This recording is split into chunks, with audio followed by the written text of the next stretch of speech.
Hello dear students, how are you all? Hope so that you are just doing well at your home, and once again we welcome you all at Target IS online classes. And so now let's start the class of today, that is completely based on narration part 6 on imperative sentences. What I just mean to say that कि आज की class जो हमारी है वो पूरी तरह से किस में होने वाली, इंपैरेटिव सेंटेंसेस में बेस्ड होने वाली। फाइन। सो अभी तक हम लोगों ने इसके आई होप सो दैट कि 5 पार्ट नरेशन की हम लोगों ने इसको कंप्लीट कर लिए। आज अपने पास वेरी न्यू टॉपिक है, that is imperative sentences. Fine. So before that we start the things or the question of the imperative sentence, we must know some basic rules regarding imperative sentences. Fine.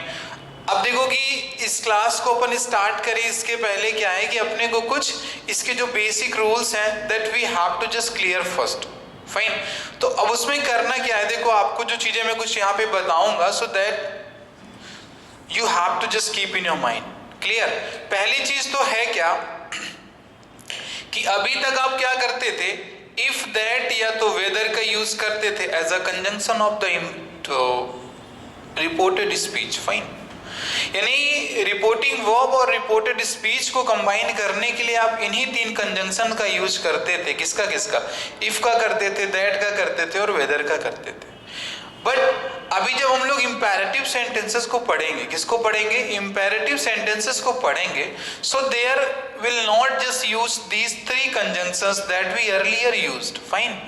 हम लोग use in 3 conjunction का नहीं करेंगे। अब इन तीनों के behalf में जो एक कंजंक्शन अपने को यूज करना है सर, वो 2 का यूज करना है। किसका यूज करना है? कंजंक्शन 2 का यूज अपन करेंगे।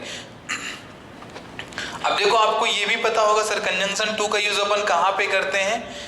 ठीक है, डबल इन्वर्टेड कॉमा को ब्रेक करके अपन कंजंक्शन का यूज करते हैं, या कि जो कॉमा दिया होता है उसको ब्रेक कर उसको अपन नहीं लिखते हुए अपन कंजंक्शन का यूज करते हैं। तो मैंने आपको पहले ही बता चुका है कि डबल इन्वर्टेड कॉमा का कोई वहां पर इशू नहीं होता हुआ है। ठीक है, बुक में दिया गया है तुम्हारे, लेकिन जब आप क्या करते हो ना, एक स्टैंडर्ड इंग्लिश ग्रामर की बुक को आप प्रिफर करते हो, there it is just completely given out कि वहां पे क्या है कि इस डबल इन्वर्टेड कॉमा के प्लेस में हम लोग दैट का यूज नहीं करते हैं, क्योंकि डबल इन्वर्टेड कॉमा के अंदर जो भी चीज दी होती है वो हमारी एक्चुअली इसका मीनिंग क्या देता है सर, ये स्टेटमेंट दिया गया है। ठीक है, तो क्या होता है डबल इन्वर्टेड कॉमा जहां पे हम लोग ओपन करते हैं उसके पहले एक छोटा सा क्या लगा होता है, कॉमा लगा होता है, जिसको हम लोग ब्रेक कर देते हैं इनडायरेक्ट स्पीच में, and in the place of that comma we just use if whether that और टू।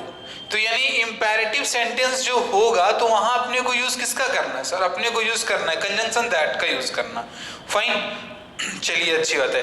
अब ये कंजंक्शन दैट का यूज करोगे, लेकिन एक चीज याद रखना कि इंपैरेटिव सेंटेंस भी जो बनेगा that also be just affirmative as well negative too. Fine. तो जब अफर्मेटिव सेंटेंस रहेगा तो ध्यान देना, अफर्मेटिव सेंटेंस होगा तो आप किस कंजंक्शन का यूज करोगे? You will allowed to use conjunction to affirmative sentence के साथ। सेम टाइम यदि मैं बोलूं कि आपको वही सेंटेंस यदि नेगेटिव में लिखा हुआ, किस में लिखा है? नेगेटिव में लिखा हुआ है, so there you are allowed to use conjunction not to. क्या करोगे आप? नॉट टू करोगे। मतलब जहां पर आप टू का यूज कर रहे हो उसके पहले आपको नॉट का यूज करना है। क्यों? क्योंकि आपको पता है कि सर नेगेटिव में सेंटेंस लिखा होता है सर, लाइक दैट मैंने लिख दिया डोंट गो देयर। फाइन, मैंने क्या लिख दिया? डोंट गो देयर, और ये डबल इन्वर्टेड कॉमा ओपन करके क्लोज कर दिया। सो ये जो स्टेटमेंट लिखा हुआ है आप इसको समझ सकते हो कि सर ये एक्चुअली इंपैरेटिव सेंटेंस है। कैसा है? इंपैरेटिव सेंटेंस है। अब जब सर ये इंपैरेटिव सेंटेंस है तो इसको जब आप क्या करोगे, इस डबल इन्वर्टेड कॉमा को आप इसको जो ब्रेक करोगे आप, तो यहाँ पर आप क्या है कि ये जो कॉमा है, कॉमा के प्लेस में आप यहाँ पे टू लिखोगे।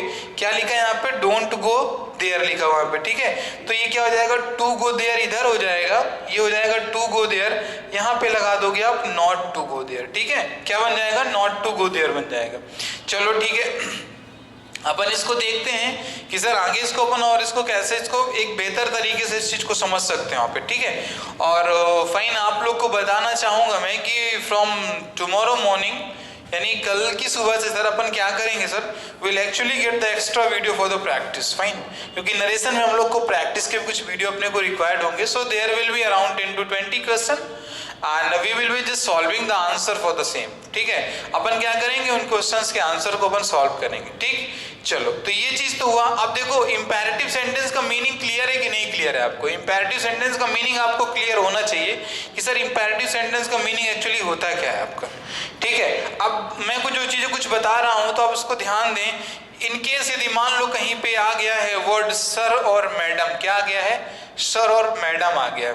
जैसे मैंने यहाँ पे लिख दिया राम सेड टू मी, यहाँ पे डबल इन्वर्टेड कॉमा ओपन कर दिया, फिर मैंने लिखा दिया sir may I come in, like this, sir may I come इन.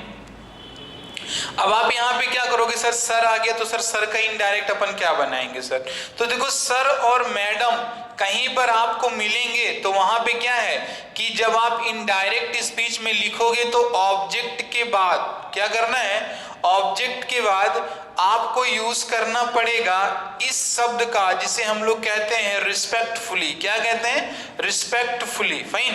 क्योंकि अब देखो ये रिस्पेक्ट और डिसरिस्पेक्ट वाले जो वर्ड्स हैं अपने ना, so actually they will be just walking around the imperative sentences. इज्जत देना और इज्जत ना देना, इज्जत लेना, इस टाइप की जो सारी चीजें हैं वो हमारी इंपेरेटिव्स में ही आती हैं.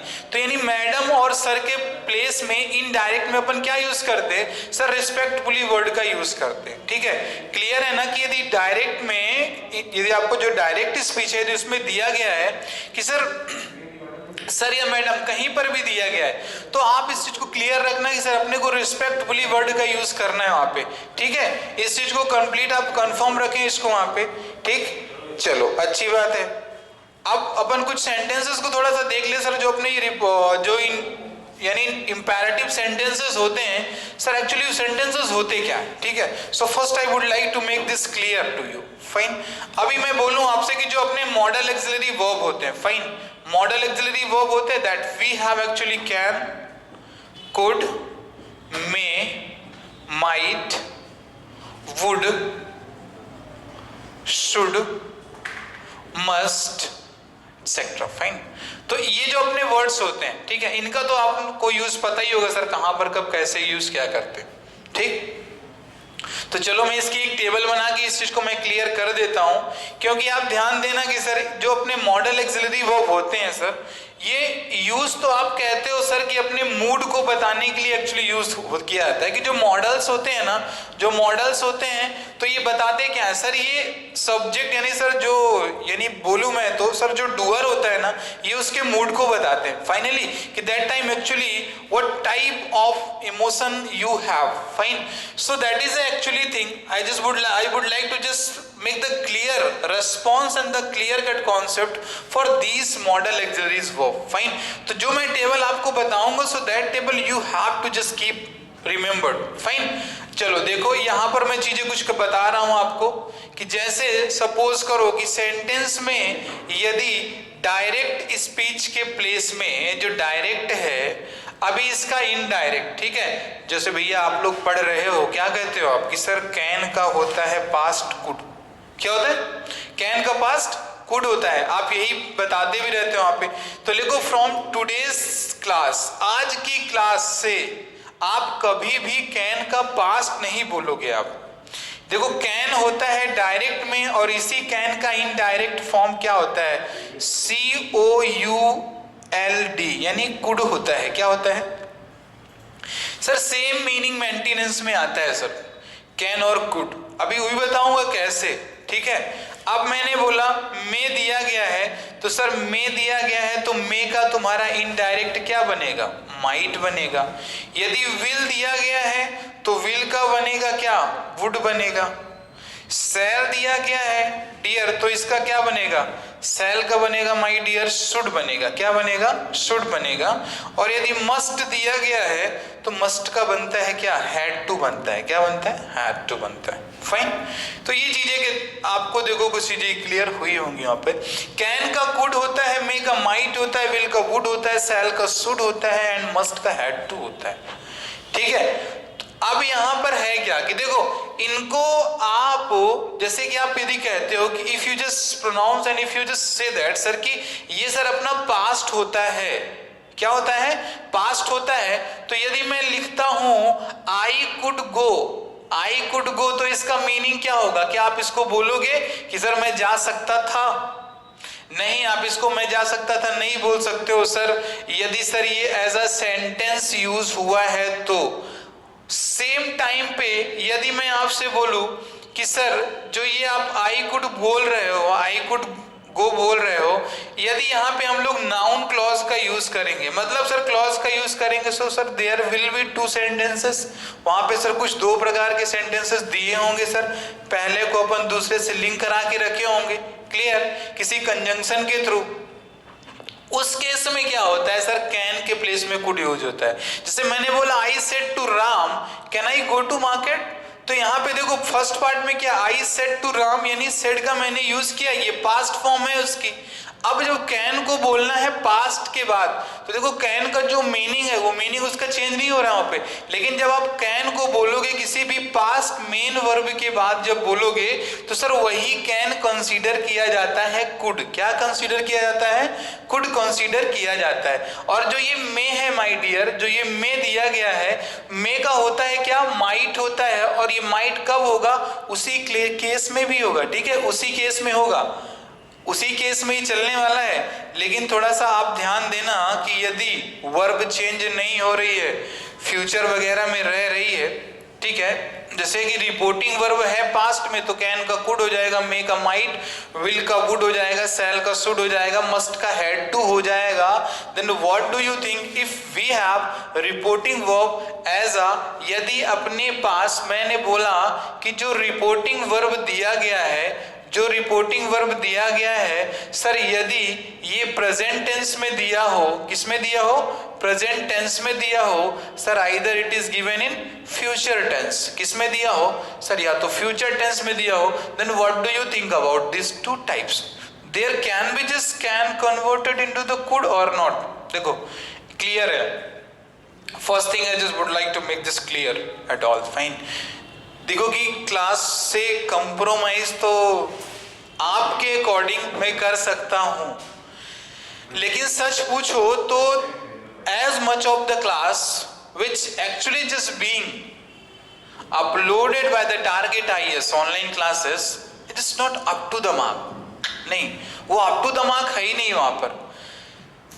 लिटरली आपको पता होना चाहिए कि our honourable chief minister Shivraj Singh Chouhan recently announced that they actually are just going to conduct all the types of examination that actually is required in the society, fine।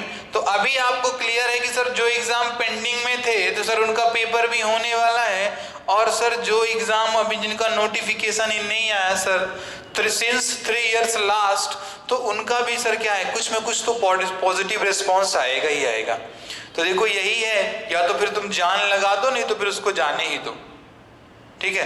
सो ये मैं जो आपको बोला कि सर कैन का कुड कब होगा, मे का माइट कब होगा, विल का वुड कब होगा, सेल का शुड कब होगा, एंड मस्ट का हैड टू कब होगा, so that thing is very clear और not, you just say to me, fine, okay.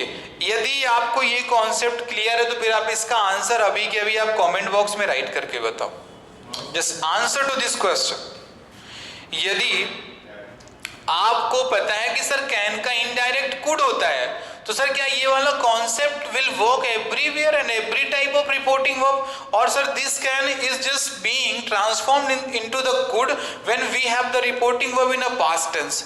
If the reporting verb is given in present tense or the future tense, so that can is just going to be transformed into the could or not? I just want to know from your side, मैं क्या कहना चाहता हूँ कि यदि reporting verb तुम्हारा किसमें दिया गया, प्रेजेंट टेंस में दिया गया है या तो फ्यूचर टेंस में दिया गया है, तो क्या ये कैन का कुड में चेंज होगा कि नहीं होगा, इस चीज को मैं पूछ रहा हूँ। आप इसको अभी के अभी कमेंट बॉक्स में राइट करके बताओ मेरे को, ठीक है। तो चलो फाइन, जो भी जैसा है इसको थोड़ा सा अपडेट करो आप, ठीक। अब हमने आपको बताया था क्या कि सर टू और नॉट टू का यूज करेंगे यही चीज आपको क्लियर रखना है। और वहां पे क्या है कि जो आपका सर ये से टू है या सेज टू है या सेट टू है, ठीक है, ये क्या होंगे सर, आपके ये सर चेंज होंगे according to the types of, according to meaning of the statement. समझ रहे हो?